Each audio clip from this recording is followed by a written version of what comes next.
कराड तालुक्यातून वाहणाऱ्या कृष्णा नदीच्या पाण्याबाबत धक्कादायक माहिती समोर आली आहे। नदीतील पाण्याचा रंग अचानक हिरवा झाल्यानं पाणी दूषित झालंय। या दूषित पाण्यामुळे नागरिकांच्या आरोग्यावर गंभीर परिणाम होतोय। कराड तालुक्यातील सुमारे 10 गावांमधील 500हून अधिक नागरिक आजारी पडल्याची माहिती समोर आली। दरम्यान प्रदूषण नियंत्रण महामंडळाने या पाण्याचे नमुने तपासल्यानंतर ते पिण्यास अयोग्य असल्याचं स्पष्ट करत नागरिकांना हे पाणी पिण्यास किंवा घरगुती वापरासाठी वापरू नये असं आवाहन केलं।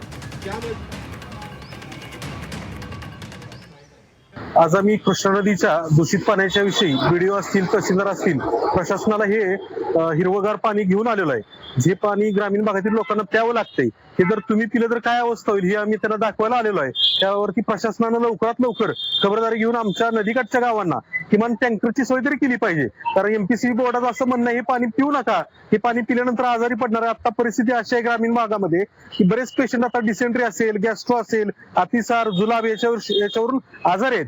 मग याच्यावर शासनानं काहीतरी उपाययोजना केली पाहिजे।